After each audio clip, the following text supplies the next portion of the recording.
Happy Monday, Liberty Kitty Cats, and welcome back to the flagship Lions of Liberty podcast. And I've got quite a doozy here for you today. You're going to hear a much ballyhooed debate that's been talked about all over Libertarian Twitter, Libertarian Facebook, Libertarian Internet in general, as Dave Smith debates one of his big critics, Andy Craig. And as a result of this debate, we had an influx of patrons who wanted to listen to this debate early. You could do so at the $5 or higher level a month over on Patreon at patreon.com/Lions of Liberty. That is how you join the Lions of Liberty Pride. That is how you support this program, help us do everything it is we do to spread the message of liberty out there. And what a great time it is to be a patron, because when you're a patron of this show, you get 20% off all merchandise at lionsofliberty.store. And we just released a brand new t-shirt, the Taxation is Death t-shirt. This one is a doozy. Spread the message of liberty. Let people know that taxation isn't just theft, it is death. It rains death upon the world in the form of bombs. I think you guys are going to love this shirt. Head over to lionsofliberty.store and check it out. And of course,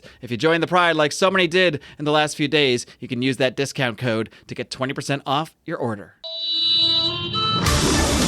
Welcome to the Lions of Liberty podcast. Here's your host, your guide, your shining beacon of liberty, Mark Claire.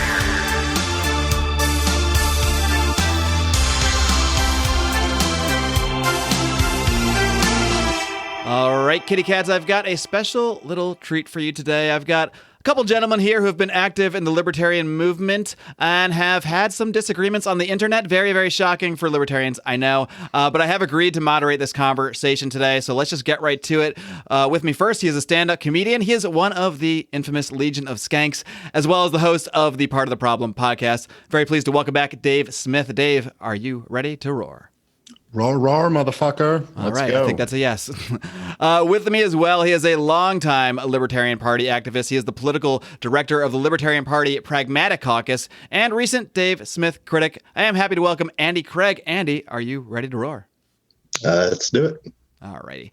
Now, guys, I think the biggest overall disagreements probably between you guys overall is probably the pragmatist approach to selling the ideas of liberty. And that's where we'll try to focus, I think, a lot of this conversation. But before we get into that, you both did agree before the show that the first thing we would address is Andy's accusation that he made on Twitter towards Dave that Dave is, quote, alt-right. So I don't want to waste too much time getting into that first. So, Andy, why don't you just go right into why you believe Dave is alt-right or represents the alt-right movement in some way, and I think along the way there it'll help everybody if you kind of just define what you mean by alt-right, so we're at least trying to not talk past each other from the beginning.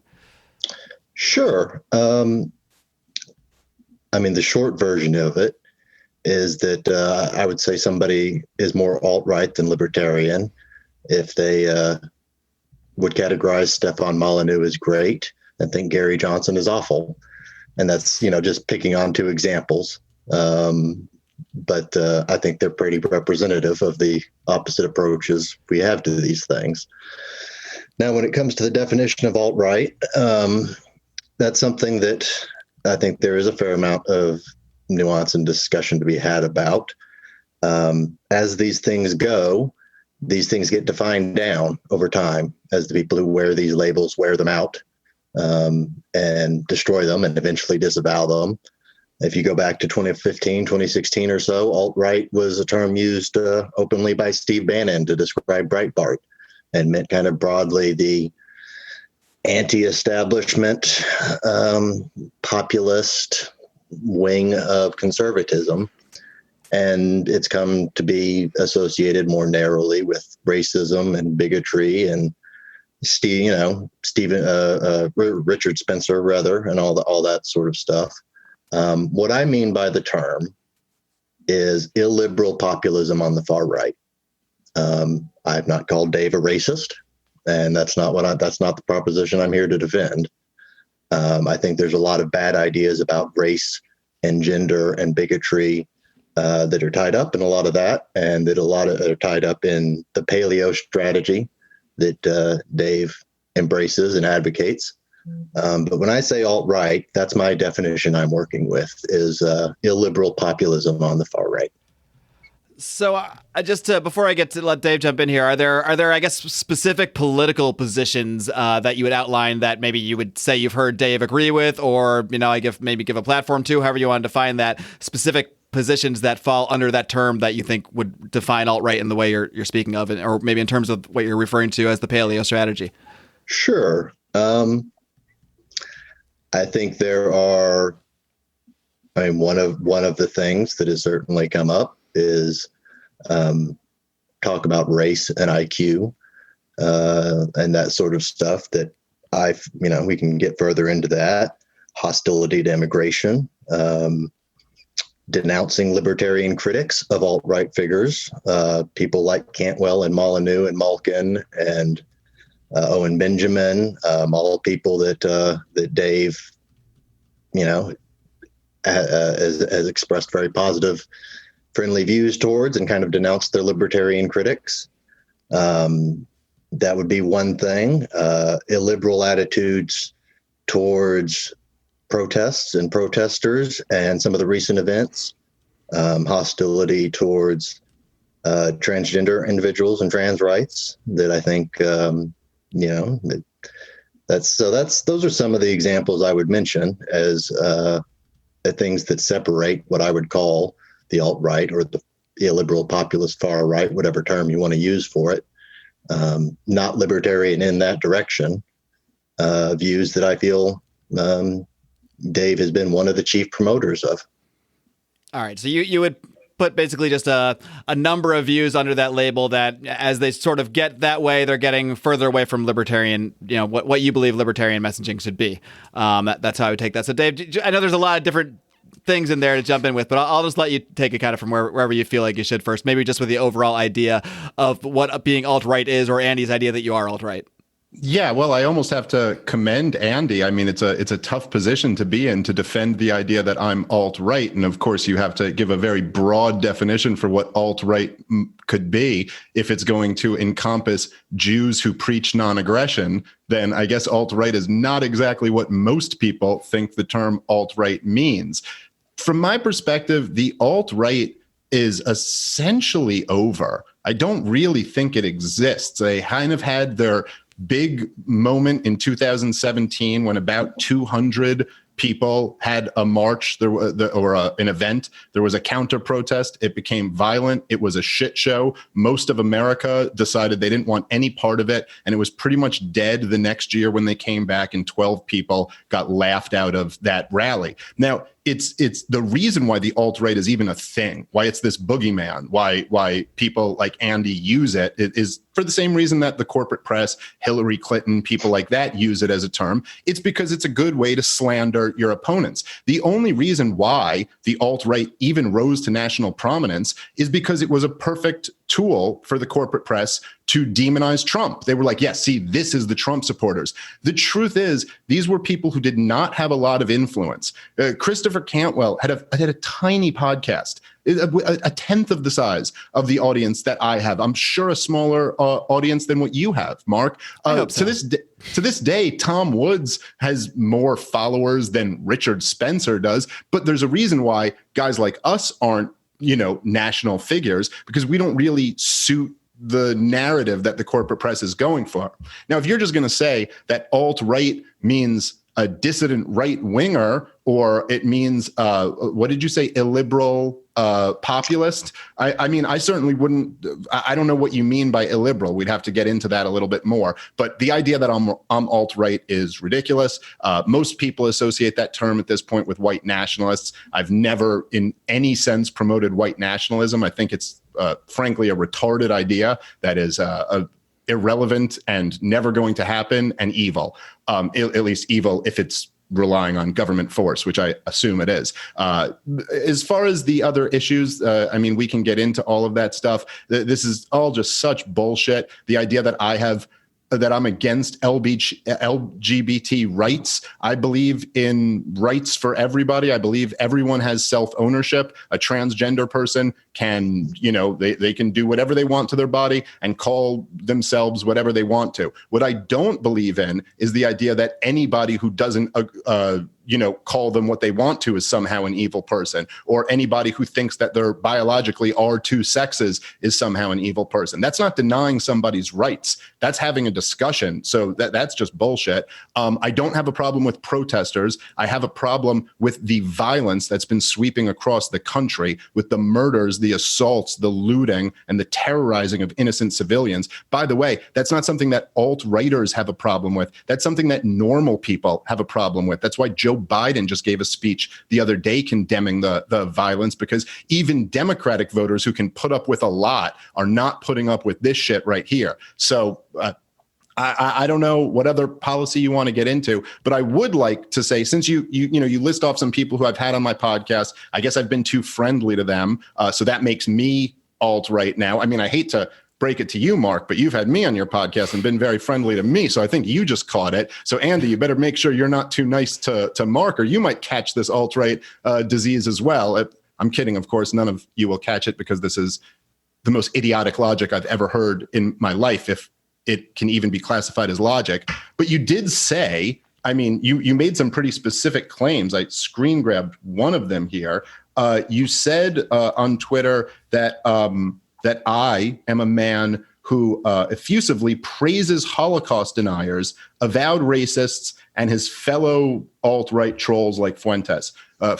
So I mean, I would just ask you, when have I praised Holocaust deniers? Sure. Just give me 1 second. I've got the quote right here. Sure. So I will say, I think it's funny that you think, there's nothing objectionable about not calling a trans person by what they like, but, you're very picky about what you get called. Well, I think we have to define objectionable versus what someone is advocating in terms of force. If we're talking about this through a libertarian filter. So, I mean, would you disagree with Dave's perspective that, when he fully agrees that they should have the same rights as anybody else, but might have a personal perspective about what somebody might be called? I mean, would you differentiate those things under the libertarian banner when we're really, should be anyway, looking at things through the political lens, through that, through the use of force?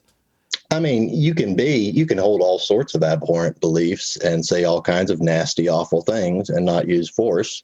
I don't think it helps libertarianism, and I don't think it's conducive to libertarian outcomes to associate libertarianism with those sorts of things. But here's what you said to Michelle Malkin. They did this, or one of them's a Holocaust denier or something. I just don't care about any of that stuff. And then, is that crazy? Hold on. Is that praising Holocaust deniers? You're the one who wanted to talk to me. Don't interrupt, Dave. All right, dude. I'm not the one who wanted to talk to you. You're calling me. You're labeling. You're the one who's talking to me on Twitter. I said, why don't you try to back that up? Actually, so far, I didn't tweet not. at you. Somebody else That's tagged right. you in a conversation, and you grabbed it. So you were just tweeting at. Okay, go ahead. Whatever. Whoever tweeted at who first is kind of irrelevant. Yeah, let's try to focus. It is. Yeah, I'll give you. Go ahead, Andy. But talking to Nick Fuentes, who is a full-blown Holocaust denier, you said, oh, look, he's a Holocaust denier. Look at that. You were dismissive of the idea that anybody would object and say, okay, that's hilarious. To Nick Fuentes on What's your the show. quote? Is this supposed to be a quote? Oh my God. All right, go ahead. Can I speak now, Dave? Yeah, go ahead, Eddie. Thank you. So to Nick Fuentes on his show, let's just say that this is the starting point, that 6 million Jews to the T, not 6,000,001, exactly 6 million Jews died in the Holocaust. And somebody says, yeah, I don't believe it. Why is that the most horrible thing ever? It's like, it's over, it's done with. Now, that's a verbatim quote. Now, if I can explain, I didn't say you're a Holocaust denier, and I'm not saying you are, but I think it's pretty idiotic that you're going to pretend to not understand the context of that, as if it's just some historiographical dispute about finding the right estimate, as if that's not wrapped up in all the conspiracy theories and all the anti-Semitic garbage that comes with it. And that's just one example. When you talk to these people and you do promote them to libertarians, I mean, you're way hostile to a lot of libertarians than you ever are to them. And you dismiss these criticisms of them when you say, oh, that's not a big deal, that doesn't really matter. It does matter that we're associating the ideas of peace and freedom and liberty and equal rights for all with this garbage. And the pipeline is real.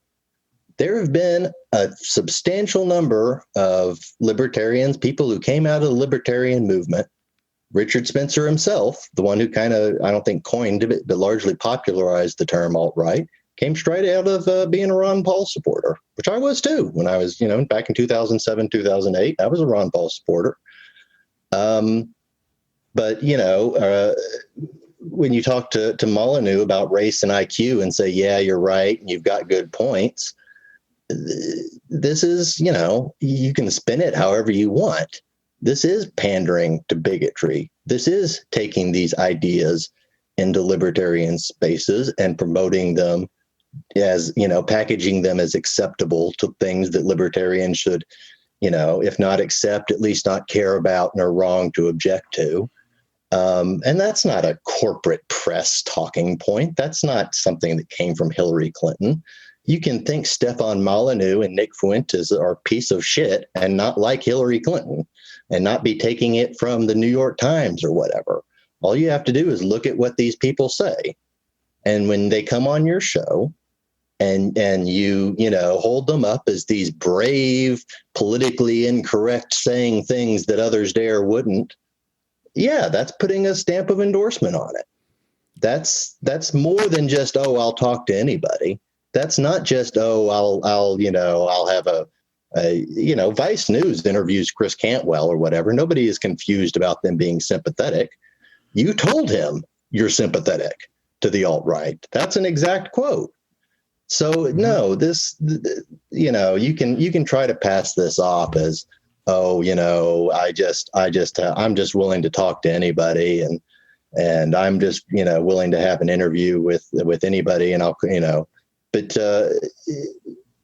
I just disagree. And I think, okay, but you're disagreeing with yourself. I didn't say that. So go ahead. Finish.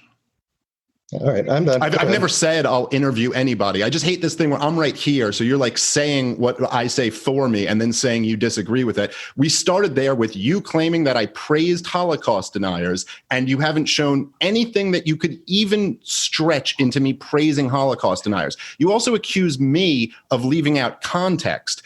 The context of the quote that you pulled from when I was talking to Nick Fuentes was Ben Shapiro saying that Nick Fuentes was joking around with a commenter on his chat about Holocaust deniers. Now, my point was that when you have a neocon war hawk like Ben Shapiro saying, look how horrible these people who deny the Holocaust are, I was just getting into the controversial area and saying, you know what? Truthfully speaking, as a Jew who's the grandson of a Holocaust survivor who very much knows it's real, my family was slaughtered in the Holocaust, I'm saying I actually find it far more offensive to be promoting the current Holocausts happening in Yemen, Syria, Iraq, Libya, than I do for someone who says, I don't believe a Holocaust that happened in the 40s happened. That's the point that I'm making. That is such a ridiculous, dishonest representation of that to say I'm praising Holocaust deniers. It's just inaccurate. A pretty ridiculous false dichotomy. I think you can be anti-war and think Holocaust denial is obviously. That's what I am. I'm anti-war and I'm a grandson of a Holocaust survivor. My point, it's not a ridiculous dichotomy. I was speaking about a man who is those things, who is a war hawk, promotes these wars, and is saying Holocaust denial is the worst thing ever. That's the point. That's the context. If you want to talk more about context, when you bring up that quote that I said I'm largely sympathetic to the alt-right, to Christopher Cantwell, you are absolutely and probably intentionally leaving out the context of that. What I said was, and by the way, the guy who made that meme that you shared, he even admitted this after months and months of people like posting the audio of it to him. and him pretending that he hadn't seen it. Even he finally admitted it. Someone sent me the screenshot of it. But what I said was more or less, look, I'm sympathetic to the alt-right, and I think you guys are unfairly portrayed in some ways. But if you're out there marching with people who have swastika flags on, I'm not going to be any part of that, and I won't endorse it or recommend anybody to, because the Nazis slaughtered my family. It was a truly evil movement, something along those lines. So if you want to, yeah, I know you know, yet you dishonestly just take that one part out of context. This is like the low. And listen, I'm not saying that you can't hate Hillary Clinton and that you're taking your points directly from the New York Times. I'm saying what you're engaging in is social justice warrior bitch shit, and that's the same shit they do. It's dishonest, and this is the reason why, like, you say it's bad for the libertarian message to say that, you know, you have a right to have whatever feelings you have about gender. I think embracing this shit is bad for the libertarian message. And I wish that some of you guys would take the hint that no one responds well to this. No one's getting on board with this message. Well, you thought it important enough to want to get on here and, you know, chew me out about it. But let me... okay, so how does that disprove what I just said? Now, when you say... I mean, I'll acknowledge that. Yeah, you said actually running around waving a swastika, you know, when you were chatting up the guy 2 days after the woman was murdered in Charlottesville. Yeah, that's the line you can always draw. There's always something worse. You can say, I don't go there. But what is the media narrative of the alt-right that you think is so unfair? What is it about it that you're sympathetic to, that you had in mind when you said that? What is it about the alt-right that I'm sympathetic to? Yeah, that I believe was something you had said to Chris Cantwell, I believe, on when he was on your show, I believe, from maybe not his, but. Well, what I'm sympathetic to about the alt-right is that largely I see them as a reactionary movement, very clearly against the social justice warrior, PC, authoritarian, woke leftists who I despise, and the neocon war hawks of the Republican establishment, who I also despise. So I'm sympathetic to a group of people who are like basically giving the middle finger to two groups that I really hate. And in addition to that, I think that the outrageous, completely normalized racism toward white people, which dominates... Yeah, I know you laugh about it. But you're right. I do laugh at it because it's fucking absurd, man. Yeah. Go read White Fragility. Tell me that's not absurd. I think that being completely normalized is wrong. And I understand why people are upset by that. And of course, as a counter argument, you're reduced to pretending to laugh. All right. Andy, can you address whether you're pretending to laugh or not? Racism is a bigger problem than, you know, all the you know, you said that before, that you think to the degree racism is around and a real problem, it's really anti-white racism that's the bigger problem. You know, just mind-bogglingly ignorant about the history of the United States and the things that are within living memory and still going on. Right, but you're arguing things I didn't say. But now let me go back to what you said about why you're sympathetic to the alt-right, because, well, the establishment hates them. And this gets to my disagreement with But I didn't say that. Can you ever deal with what I said? Are you capable of that? Yeah. What did I just misrepresent? You just said I didn't say I'm sympathetic because to them of the ways that they hate all the people you also hate. Right, but that's not because the establishment. What you just said is that I said that I'm sympathetic to the alt-right because the establishment hates them. That's not what I said. I also, by the way, did not say, if you were going to ask me, do I think that in Jim Crow South, racism against black people was worse than today racism against white people is? Of course. You're literally just, you have to put words into my mouth. I'm talking about right now today. No, what you said was in past memory. So that's what I'm referring to. So I said again, that stuff is in living memory, which is part of the context of the present day. But anyway, and that's what I'm responding to. All right, let's try to focus here a little bit, because I think Andy, right. I think Andy's biggest one point I do want to make, if I can get through a sentence without Dave losing his shit. So, you know, the alt-right they're against the social justice woke left and you hate them, and they're against the neocons and you hate them. And this goes to the nub of my disagreement with this whole paleo strategy that I know you're perfectly familiar with, and I know you've advocated, and I'm sure you've read the essay I'm about to refer to. It goes back to 1992. Murray Rothbard wrote an essay called The Paleo Strategy, Right-Wing Populism. I think that's the title. But it starts off with, several paragraphs going on about David Duke. And, Bush hated him, and the establishment Republican types that we disagree with so much hated him. And look at that. Isn't that great? And, you really have to make a decision at some point. Do you hate the left, or do you actually love liberty? Because it's not the same thing. There's all sorts of evil ideologies out there that hate some of the same ideologies libertarians oppose. That doesn't make them friends. It doesn't make them allies. It doesn't make, it doesn't make them people to be sympathetic and whitewash what they actually believe and advocate. This is just, it's ridiculous. And when you get into the present day and your assertion that anti-white racism is the bigger problem. If these aren't alt-right ideas, then the term has been defined out of existence, like you tried to starting it. You started it off by saying there's no such thing as the alt-right anymore, basically. It doesn't exist anymore. So, if that's your definition, that nobody can be called that, then okay, sure, yeah. It's your insistence that there is no such thing.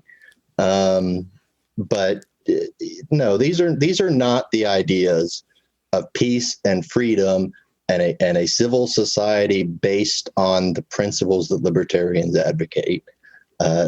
This stuff leads to dark, nasty places.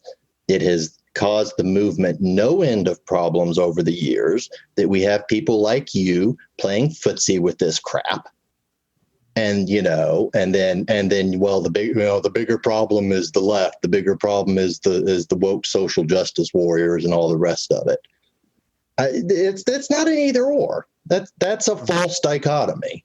Well, I think we can condemn the people that are pushing all this kind of crap without, while still being actual libertarian. Isn't that part of the whole point of libertarianism? We're supposed to stand apart from all of these things, all of these authoritarian ideologies, all of these evils, and we can oppose all of them. It's not a matter of picking and choosing between them. Who said it was? That's why you said you're sympathetic. They hate the other ideologies that you despise more. Right. I didn't say we have to pick one. I said being sympathetic doesn't make you something. By the way, for the record, I've also on my podcast said that I'm sympathetic toward Black Lives Matter. I've said I'm sympathetic toward Bernie supporters. I said I'm sympathetic toward Tulsi supporters. I've actually said I'm sympathetic toward Al-Qaeda. It's weird. You have no problem with any of that. That seems like the worst one. I don't know. Yeah. Well, but I got to say, to me, probably too, but I guess not to Andy. That's not as bad. Do you have Al-Qaeda terrorists on your show and tweet about how great they are? No, you got some. You got an email for? Can I get one of them? I'm willing to moderate that one. Well, I don't know if I did. Would you describe them in the same terms you used to describe? I mean, that's Molyneux and no invention. Let's ask. Let's try to focus on this. I don't think of Stefan Molyneux as Al Qaeda. I'm sorry. I know you do. I didn't. I guess the question. What do you think of him? Answer me this. What about Stefan Molyneux? This, goon cult leader peddling the ridiculous outright white supremacist shit that he pushes. What prompted you to call him great and insist he's somebody who we should look up to? Oh, well, I never said he's somebody we should look up to, but I did refer to him as the great Stefan Molyneux, and I've explained this time and time again. Look, I can explain it one more time if you'd like. I call Stefan Molyneux great because two major things. Number one, he has probably introduced the ideas of libertarianism and anarcho-capitalism, with the exception of Ron Paul, he's probably done more than anybody else in my lifetime to introduce these ideas, which I really care about and really love, to a lot of different people. And the other thing is that he's a huge advocate of peaceful parenting, which I actually think is more important than any of this shit, to be completely honest. And I think he's done great work there. So yeah, I refer to him as great. I hate to break it to you, Dave. There's people out there that tell you not to hit your kids who also don't throw a fit about interracial relationships. Okay. I don't think I've heard Stefan Molyneux throw a fit about interracial relationships, but I also just don't trust your characterization of what other people say, seeing as how we've clearly established that you've already lied about what I say. You haven't clearly established anything. But you can okay, let's do it one more time. Dave. Let's do it one more time. When did I praise a Holocaust denier? When you had Nick Fuentes on your show and said, oh, you're so brave and I like what you're doing, man. I don't have your whole transcripts of 9 out, every podcast you've ever done. But you're making the accusation. So where can you back this up? When have I praised a Holocaust denier? Is Nick Fuentes a Holocaust denier? Anybody can go watch the damn clip of when you had Fuentes on your show and see it for themselves. Yeah. Yeah, they sure can.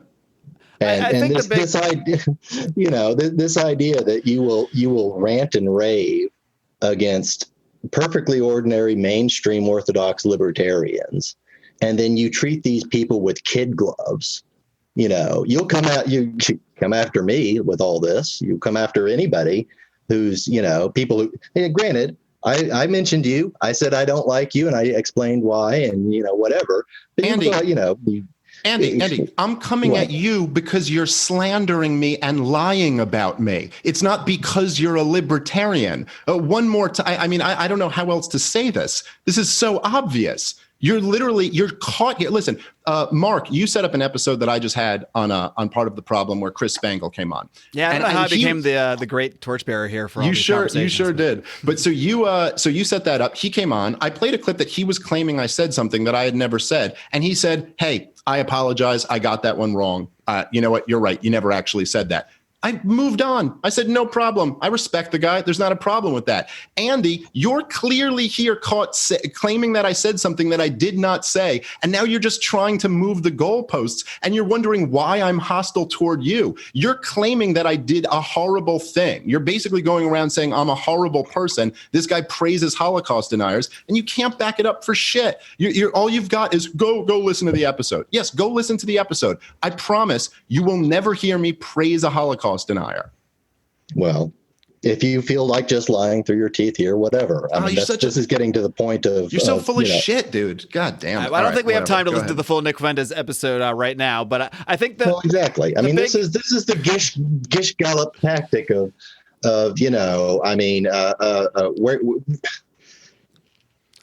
if somebody who can't look at you having all these people on and all the good things you say about them, you're standing up to the social justice warrior mob, and that's great, and yada yada yada, and see the pattern here, then it is what it is. There's no the denial of it is ridiculous. Well, I'm not denying that I had these people on my podcasts. That obviously, I'm denying that that the lie that you said is true, but whatever. Look, I've had some controversial figures on my podcast, and I've had some friendly conversations with them. That's not exclusive to people on the right. I've had lots of conversations with people on the left, and you don't seem to have a problem with any of that. I had Jo Jorgensen on and was very complimentary to her. I've had lots more libertarians than anything else on my show. But yeah, the idea that you're saying because I've had friendly conversations with several people that you can draw some conclusion from that, I got to say is an astoundingly weak argument. Well, and you want to insist, how dare you say I praised these people? No, not these people. Nope. Sorry, that's not what the conversation was about. Yeah, well, nice goalpost shift. I think the biggest point of contention, well, there's a lot of points of contention. Talk about shifting goalposts, Mr. The alt-right doesn't exist. Hey, kitty cats, I know you're enjoying this back and forth, but I got to take a quick time out to pay some bills and tell you about our friends over at Lorenzotti Italy, which you can find over at lorenzotti.coffee, not .com. These guys are not only great coffee connoisseurs and entrepreneurs. They're also libertarians. They're also listeners of this show. They are also Patreon supporters of this show. So they are the kind of person that you want to support. So if you are a coffee drinker, please do head over to laurenzotti.coffee. That's laurenzotti.coffee, not .com. Use discount code LIONS at checkout for 10% off your order. And what's great about these guys, they don't just sell coffee, they also help people set up their own coffee shops. They have financing, they can rent equipment. They do so much to not only provide coffee for people, but also to help set up other people as entrepreneurs in that same space. What an awesome concept. So please do head over to Lauren Zotti, LORENZOTTI, laurenzotti.coffee, and don't forget to use discount code LIONS for 10% off your order.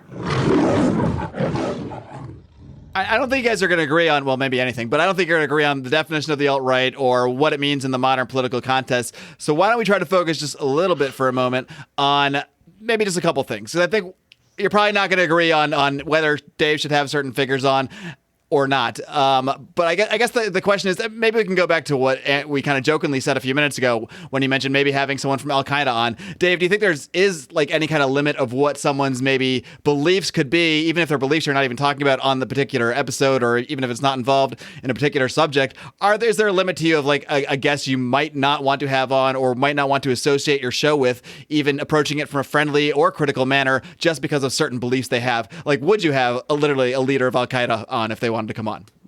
Yeah, if I thought it would be, actually. I would. Yeah, if I thought it would be an interesting conversation, sure, absolutely. I think that would be really fascinating and an important thing to have out there.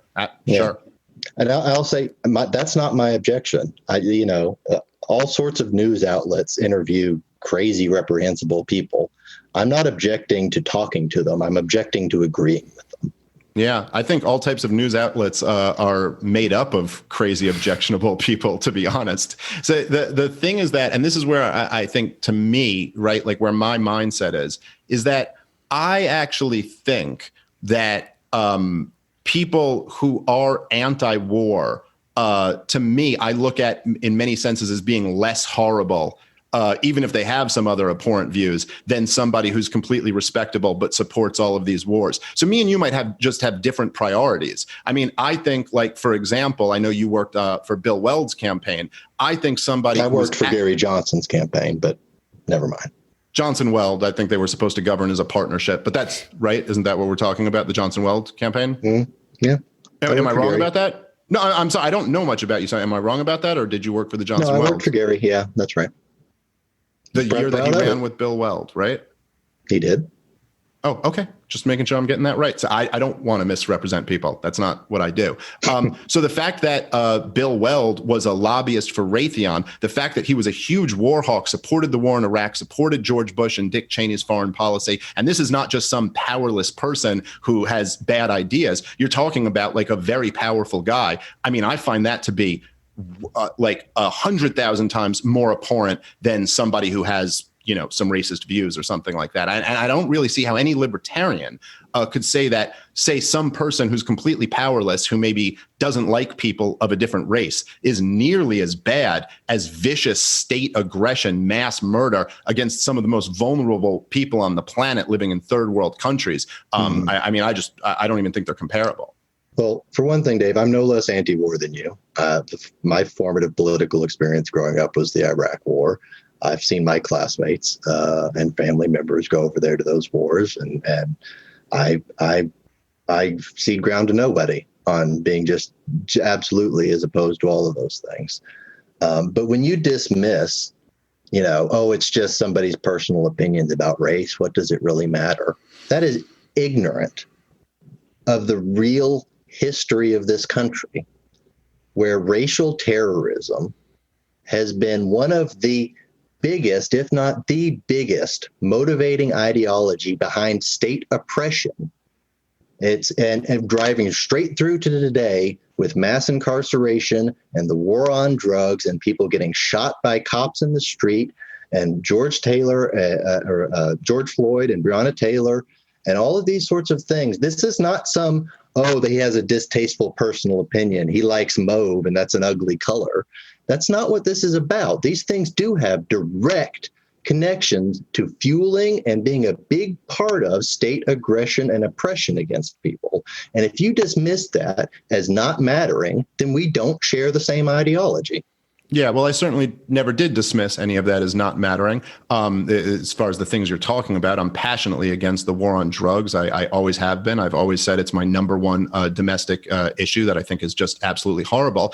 As far as you saying you won't cede any ground to me and you're just as anti-war as me, well, I mean, I don't know. I wouldn't support the Gary Johnson Weld ticket because of Bill Weld being a war hawk. So I don't know that you are as anti-war as me. You can say that, but it doesn't seem to be as big of a priority to you. I also don't think that it's fair to say that, you know, if somebody's Fox News watching uncle has some, you know, views about different races that aren't exactly politically correct, that he Not now exactly owns. politically correct. No, I'm making up a little bit hypothetical. more concrete terms, Dave, instead of dancing around it. No, I'm literally using a hypothetical. I'm saying if there's somebody who would be considered politically incorrect, they're Fox News watching uncle. I don't think that. Politically incorrect Let is me a finish the meaningless point. term. Say what you mean, Dave. No, that's what I mean. Politically incorrect Fox News watching uncle. I don't think that that person now owns the history of Jim Crow and racial terrorism and the war on drugs and things like that. Listen, people and libertarians are going to have to accept this to some degree. We cannot get into the business of thought control. People have views about other races. As somebody who's like, I don't know if you like where you're from or what your background is. I grew up in Brooklyn. I don't know if you've ever hung out with like black dudes in the hood before. They have some racist views also. Asians have some racist views. Jews have some racist views. White people have racist views. It's not really like, I don't know, as long as you're not really shitty to people and as long as you're not, you don't condone violence, that is, to me, just in a different league than talking about statism and people who actually support these horrific policies. And I don't think they should all be lumped together. I don't think that is the does base anything of for anyone. support for these horrific policies. I don't think so. Well, I mean, and you know, when you dance around politically incorrect, I mean, you know, when you defended to John Hudak you know, calling Stefan Molyneux great, and you talked about race and IQ, you know, a verbatim quote, the disparities between race and IQ, that shit is a scientific fact. And these are not, you know, vague, mushy, I don't get along with those sorts of people sentiments. This is the base of support that leads to the policies of the war on drugs, of mass incarceration, of state discrimination. So for you just hand wave it away is irrelevant. I don't think then you're not ever going to tackle any of those problems if that's your attitude is, well, people are bigots and there's nothing ever to be done about it. No, moral progress is possible. And we have made a lot of moral progress as a society on this question. But, you know, I think it is just mind-bogglingly ignorant for somebody like you to say, well, the bigger problem with racism today is anti-white racism. Like, what reality are you living in? What the point I was getting at when I said that, and probably I mean I don't remember offhand where what podcast that was in, but I'm sure I put this into context when I said it, which I'm sure you don't want to give, is that it is far more socially acceptable today to throw out anti-white opinions than anything else. And I think pretty much every reasonable person listening to this knows exactly what I'm talking about. If the book White Fragility was about black fragility, it not only would it not be a New York Times bestseller, it never would have been published, and the career of the person would be ruined. That is not to say that the conditions of some poor black kid growing up in Camden, New Jersey, or in the hood in Baltimore or something like that he has a better life, that obviously he has a much worse circumstance, and there's lots of forces at work there. I'm just talking about in terms of overt acceptable racism. That is what's more acceptable in our society today. As far as the race and IQ stuff goes, if you actually listen to what I said, I took about as uncontroversial a position on it as you could. I basically said, Okay. I basically said, look, there has been a lot of scientific data that shows that there are different IQs amongst different racial groups. And I don't really know what causes that. And I actually spoke off podcast to one expert, like a legit expert in the subject. She's a psychoanalyst, one of the most respected psychoanalysts in New York City, a professor at Columbia, and she specializes in childhood development. And she basically told me and broke it down for me that she goes, the truth is we really don't know exactly what leads to IQ, and environment has a huge is a huge factor. And we really don't know exactly why there are these disparities amongst different groups. And my guess would be that environment has a lot to do with it. And so as a libertarian, I really think what we should focus on are the policies that we know will make these things better. Namely, to end the war on drugs, end the welfare state, and basically down the libertarian line. I mean, that was more or less my take. You want to put this in context. Let's put your discussion of race and IQ in context. That's not what you were defending. What you were defending is people who object to Stefan Molyneux, who uses this garbage to justify state aggression against people.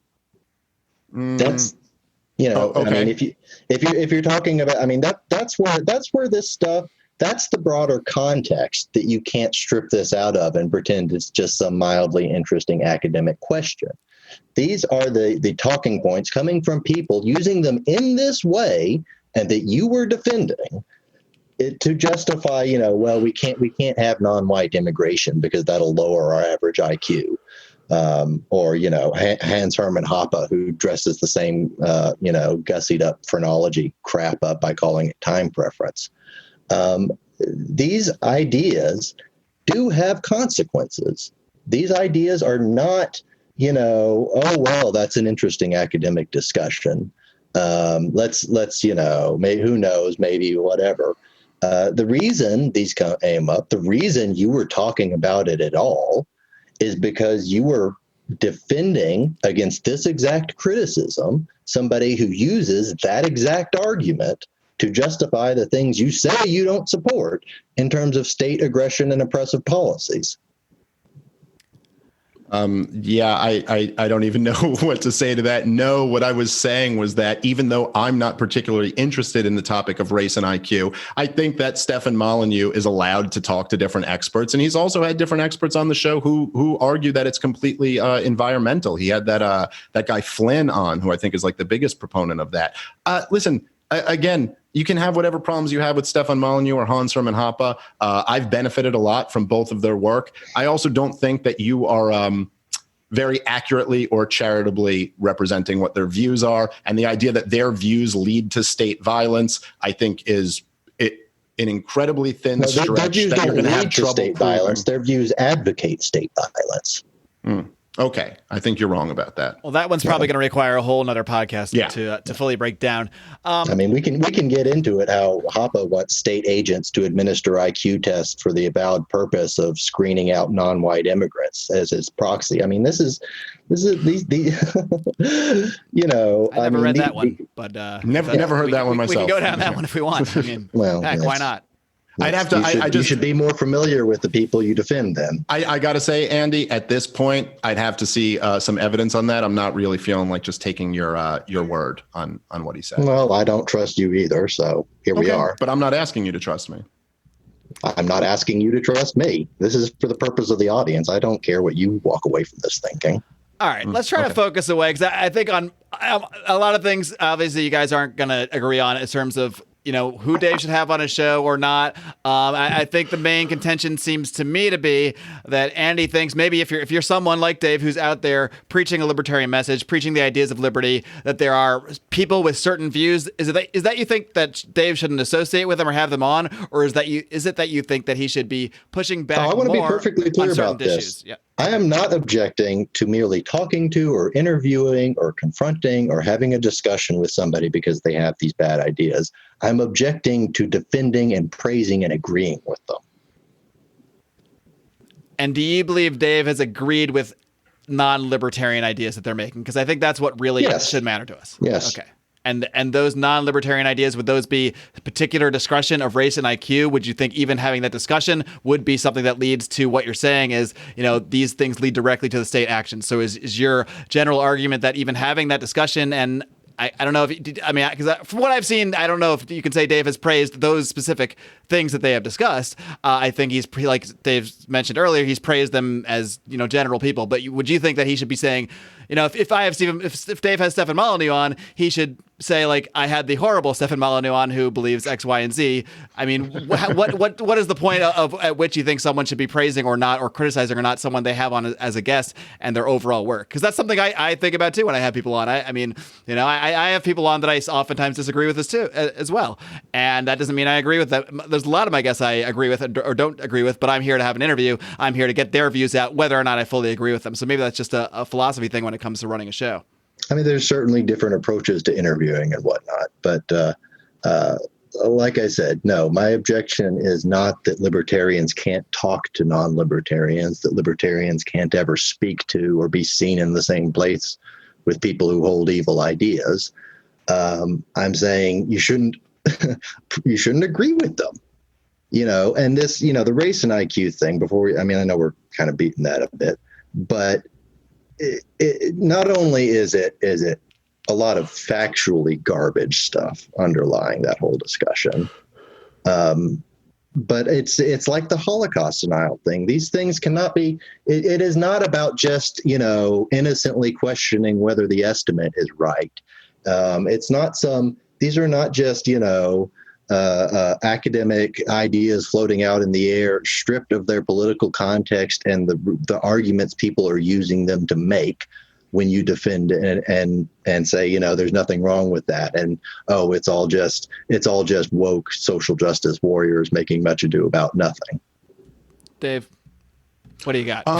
I mean, you can, again, you're just kind of, you can say that if people question the Holocaust numbers, that's not just some academic discussion. There's really ugly shit underneath there. If people talk about race and IQ, that's not just an academic discussion. There's really ugly shit underneath there. Quite possibly, in a lot of cases. In some other cases, it might just be a legitimate academic discussion. Either way, libertarians need to be able to grapple with these arguments and take them on. The reason why, basically, Andy's not upset that I have these people on my podcast. He's upset that I'm not hysterically screaming, "You're a racist" at them while I have them on my podcast. And I'll tell you, Andy, the reason why there has been a libertarian to alt-right pipeline or whatever over the last few years is precisely because libertarians were unwilling or unable to grapple with a lot of these ideas. I am not the reason there's a libertarian to alt-right pipeline. I have gotten hundreds of messages of people that I've pulled back out of that pipeline because they see that I'm willing to treat these people like adults. I'm willing to say, okay, we have a difference of opinion. Let's have a civil discussion about this. And they walk away from it realizing that actually Dave's making some good points and we can, maybe I've gone a little bit too far in this direction. So I just think that, truthfully speaking, you can have, you can feel however you feel about who I should have on my show or how I should treat them on my show. You're welcome to go do your own show and do things your own way. And let's see if you can, reach a lot of people and convince a lot of people of this message. I've brought tens of thousands of people into the liberty movement. I've introduced these ideas to a lot of people and helped convince a lot of people that this is the way to go. I think that the way I'm doing it works pretty well. I'm not afraid to talk about any of these controversial subjects. And I think that when people like you basically ascribe the worst of intentions to anybody who will go into these controversial areas, I think that it's unfair and it does all of us a disservice. And also just I have some friends who've worked on basically cult deprogramming people out of alt-right, neo-Nazi, white power skinhead groups. And this is not how they do it. They don't have people on and say, yes, you might have a good point about that. Maybe blacks really do have lower IQs. What are we going to do about that? That's not how you do it. No, but I never said any of that, but okay. You called it that shit is a scientific fact, verbatim, talking about disparities between race and IQ. Do you believe that the average IQ differentiates amongst racial groups? No, I don't. No, let me put a point on that. I don't think an actual level of general intelligence.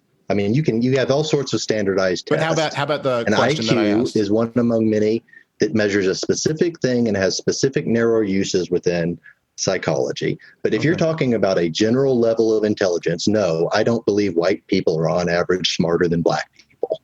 Do you believe that IQ differentiates on average between different racial groups? I just answered your question. It's a yes or no.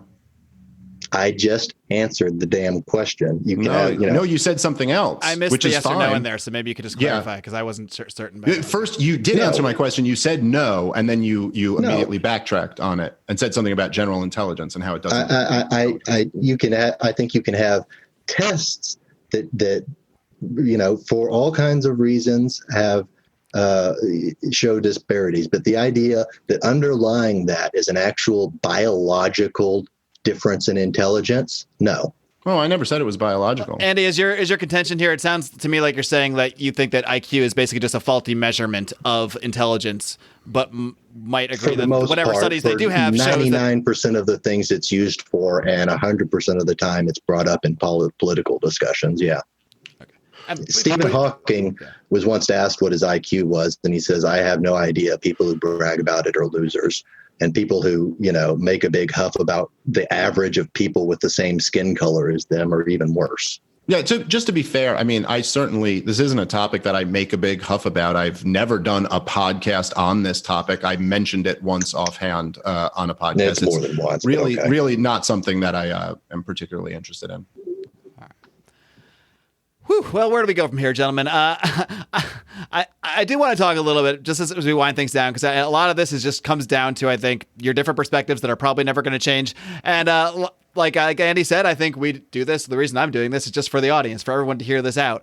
But I think the bigger, just taking away from the personal differences over Dave's show and Dave's positions and what Andy might think, I think your bigger overall philosophies are what are might be a little different that a lot of other libertarians can relate to. Andy, like I said, you're the political director of the Pragmatist Caucus. Dave has been specifically critical of that pragmatist strategy. So maybe before we wrap up, we can just get into that a little bit, maybe step away from the personal stuff a little bit and talk a little bit more about the overall ideas of how to message libertarianism, because you do obviously have very different approaches to doing that, or to how that should be done. So Andy, I'll let you start. Just if you just want to say, maybe give just a few minutes here about why you associate with the Pragmatist Caucus, and just kind of define what that is, the pragmatist approach, why you think it's the best approach. The caucus and being pragmatic, those are not ideological positions. I mean, I have my very strong negative personal opinions about the whole paleo shtick. But when I talk about pragmatism in the context of the Libertarian Party, I'm talking about nuts and bolts electioneering, campaigns, knowing how to organize door knockers, knowing how to do competent messaging, knowing how to pick a winnable race, knowing what makes for a good candidate, knowing what's more or less likely to earn votes, and being conscious of all those things and applying them in a way that reaches the ultimate goal of any political party, to put people who believe like we believe into public office. So when I don't when I talk about it being pragmatic, that's not the same thing as being a moderate or being centrist or where you are on left versus right leaning libertarian or any of that. That's just about encouraging the party to learn and apply how elections are won. So that's my brief description of that.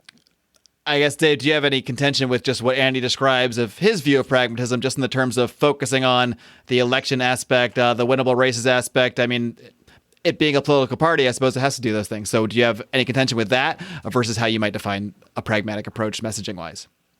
Well, I guess I don't have any problem with that. I mean, what do I have a problem with organizing door knocking or something like that, or working within the party? I think that's, that's important work. And I'm glad that some people are willing to do it. It's not particularly something that interests me. But good, more power to you. I don't really have a problem with any of the different caucuses in the Libertarian Party. Truthfully speaking, I don't really know that much about them. I actually didn't even know that Andy was work for the Prag Caucus or whatever. So that's fine. I really only have a problem with people who come at me and my friends who are good people with kind of vicious, false smears. That's really what I object to. And what I think we need in this country is a big libertarian movement. I think we need a lot of people who believe in the goals of reducing and ultimately eliminating the state. And so what I try to do is, as Tom Woods says, which I really love, he says, enough putting people to sleep already. It's time to wake them up. And that's what I try to do, is wake people up to these ideas and, be as entertaining and, give them some good content while I do it. And Andy can continue to do what he's doing, and I'm going to continue doing what I do. I do resent it when people lie about what I've said and what I'm doing and try to mischaracterize me. And I do find it to be a very it's one thing if you want to have a battle of ideas, and if I get something wrong, I mean, I'm only human, I get things wrong. But it's another thing to kind of insinuate that someone's a really terrible person for having the views that they have. And I do very much resent that. But aside from that, I don't really have a problem with any other groups of people in the Libertarian Party. I will certainly speak up when I think that the messaging coming out of the Libertarian Party is not going to result in what I want to see, which is a bigger libertarian movement in this country, which desperately needs it.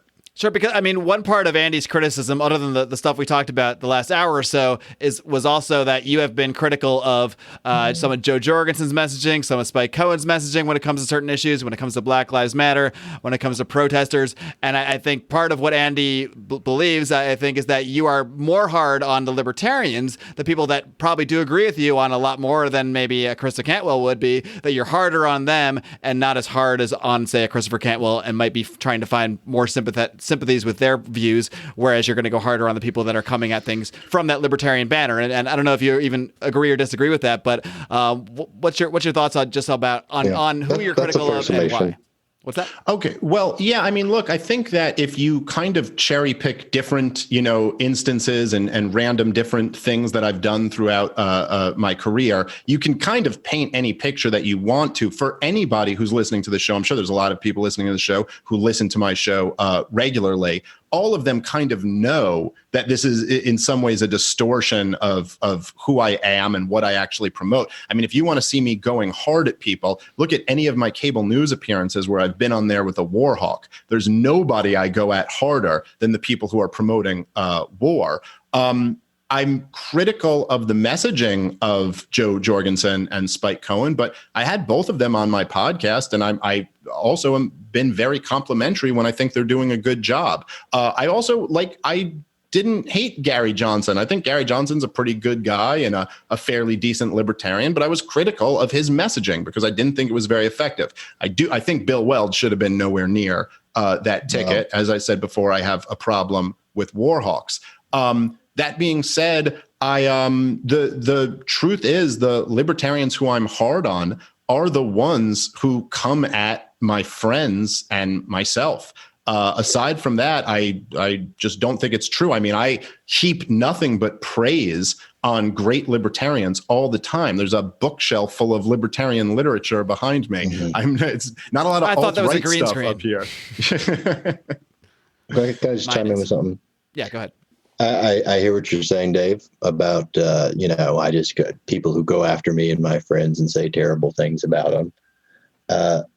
I would encourage you to reflect a little bit more about what exactly it is you're promoting to your audience and what exactly is the message you're inculcating in them when you do one of your, hate quote retweets and somebody immediately gets blown up with, a bunch of frog memes and Kekistani, whatever nonsense, people yelling soy boy, faggot, not a real man, all the rest of it.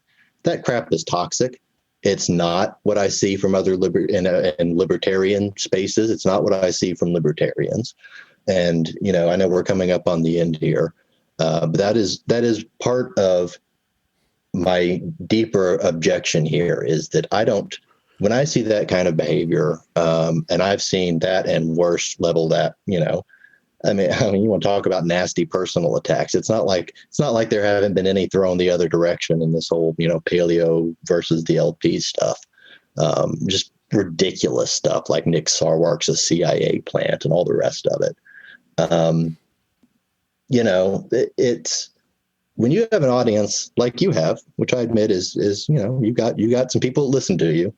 I do think there's a responsibility to lead by example that comes with it.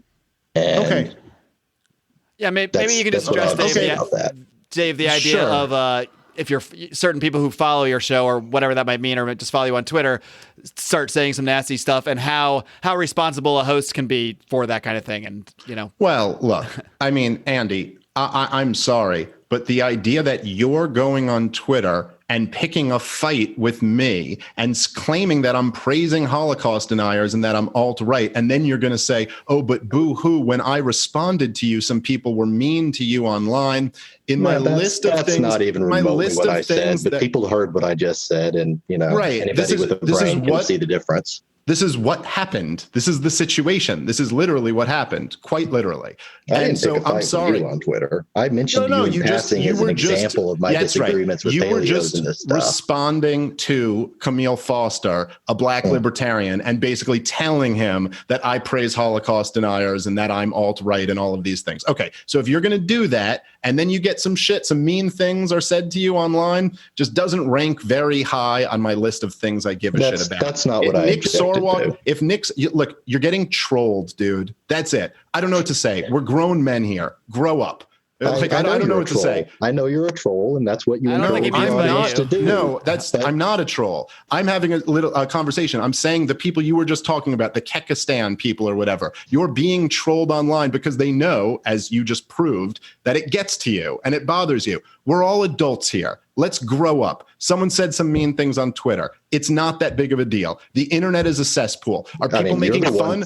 Are people? It's not that big of a deal. What do you care about what I said on Twitter then?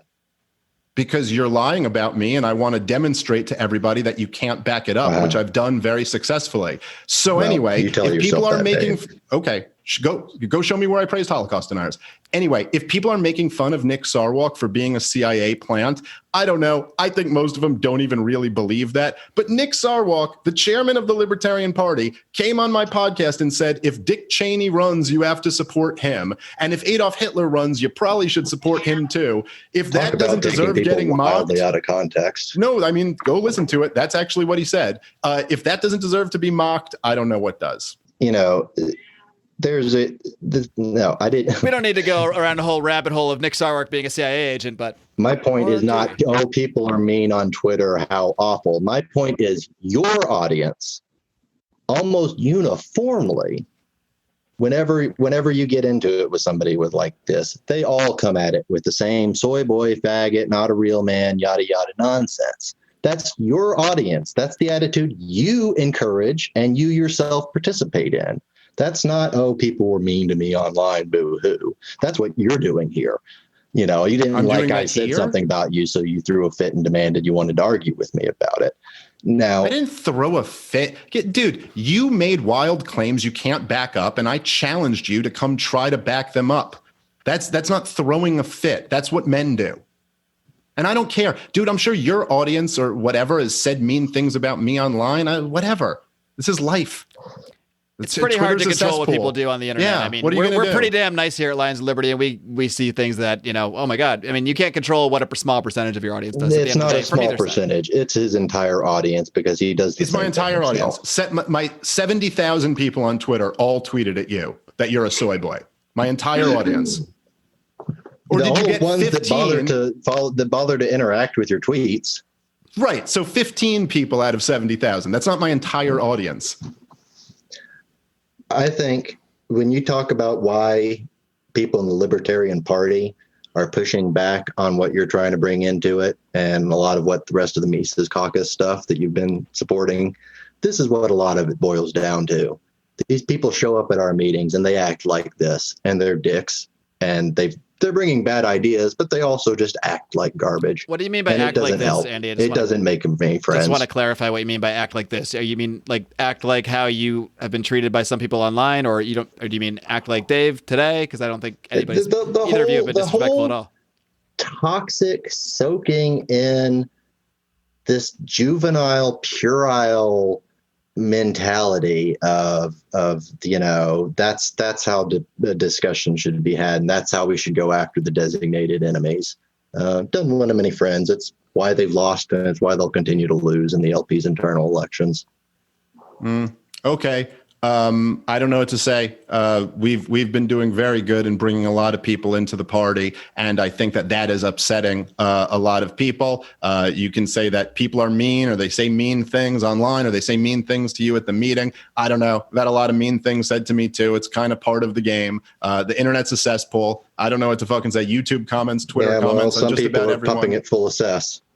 Yeah. Okay. Yeah. No, I agree, and I think it's your crowd is just as guilty as anyone else of that. I think that was it Michael Malice who said, or somebody said this. It's not my quote, but that the Libertarian Party is the highest status that many low status people reach in life. And I think that there's a lot of people who are upset by the fact that there's a lot of new people coming in and making it a little bit more difficult for this to be your home, where you get to have some type of role or some type of status in there. I mean, and that's going to ruffle some Libertarians feathers. object to your plan to take over the party and purge everybody.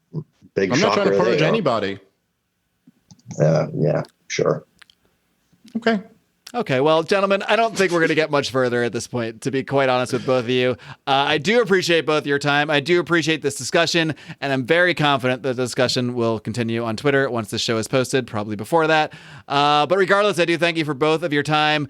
I know this wasn't a debate in the classic sense, but I do want to at least give you guys a minute or so to just give a final word on this whole conversation. Andy, I'll start with you.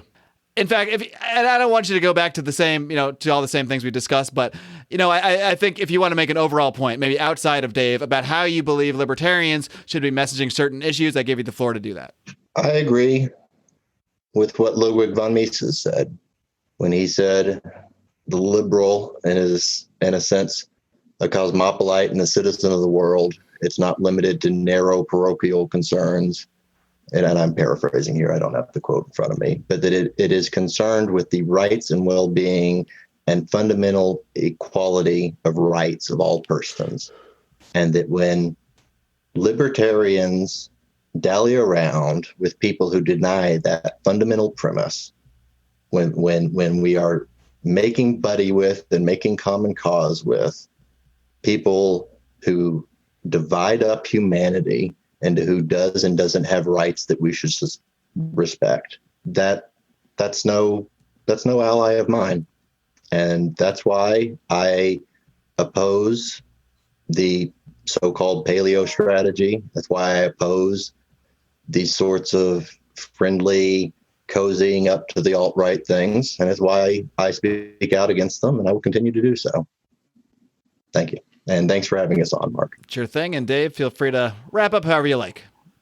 Okay. Well, look, I would just say, as I've said several times, and it's the last time I'll say it, but I do think that, there were accusations made that couldn't be backed up. And I think that the integrity move when that happens is to acknowledge that it was at least a mischaracterization of my position. I also think that all human beings have natural rights. I've never wavered on that position. I am a pure, hardcore libertarian.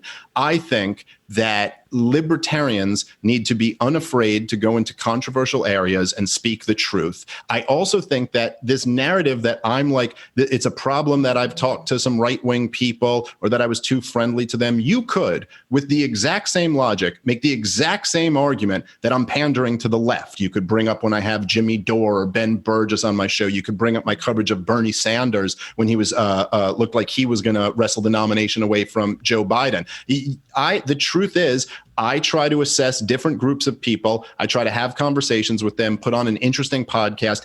Anybody who listens to my podcast knows that I'm a hardcore libertarian, and I am always pushing them in that direction. I think what libertarians need is a big libertarian moment. And I think the worst thing that we could do is try to unfairly attack all of the people who have been spreading liberty the most effectively, which seems to be what one small group within the Libertarian Party likes to spend a lot of their time doing. If they're going to do it, at least be honest and accurately represent what those people are saying rather than all this bullshit. And thank you very much for having me on, Mark. I appreciate it.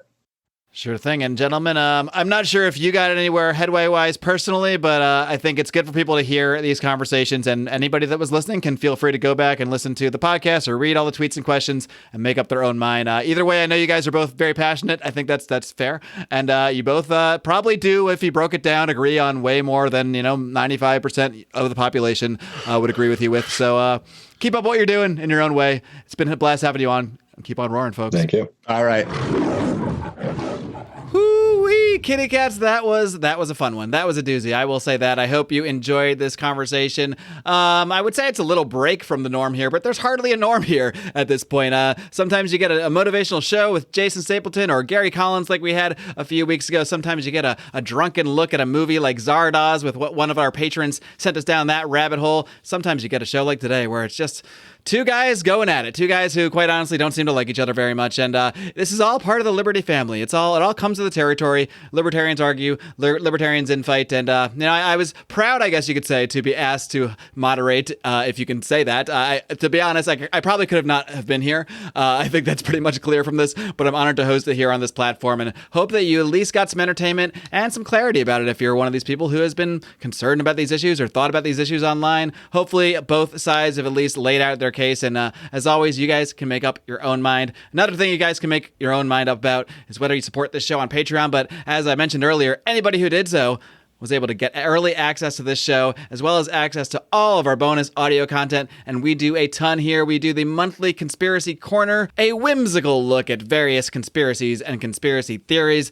A few weeks ago, we also did the very, very long, very, very drunk Secret Drinking Rules drinking game, and that was moderated by our friend Chris Spangle, who actually helped set up today's show. So it really comes full circle here. Again, any support you can give us is hugely appreciated. We had just invested, thanks to our patrons, in brand new computers for all three of us because they were all running on fumes. So that's just one of the many ways we put that money to good use to continue the work that we're doing here at Lions of Liberty. And of course, it's not just me here every single Monday. You also got Brian McWilliams with his rambling mouth, his rambling raunchy mouth every single Wednesday in his weekly shot of comedy, culture, and liberty on Electric Liberty Land. While the odious John Odie Odermatt wraps things up every single Friday with his hard-hitting look at the broken criminal justice system. Every single Friday on Felony Friday, you get all these shows for the price of one. 3 for the price of one. The great thing about that, the price is free. All you gotta do is hit subscribe on Apple Podcasts, on Spotify, wherever it is you listen to podcasts. And while you're there, why don't you leave us a 5-star rating and a great review? That would be lovely of you, my friends. And if you just can't get enough Lions of Liberty out there, well, guess what? You can find us talking about some other stuff. You can hear Brian, Odie, and Rico every single week looking at trash reality TV and getting drunk while they're doing it on Bravo and Beer. You can also hear myself and young Remzo Martinez from the We Are Libertarians Network. We take a weekly dive into comic book stories, comic book characters, comic book events on the Second Print Comics podcast. So if you can't get enough of us talking about liberty, we're out there talking about other stuff too. You can find everything we're doing wherever you find podcasts. And until next time, my friends, live long and live free.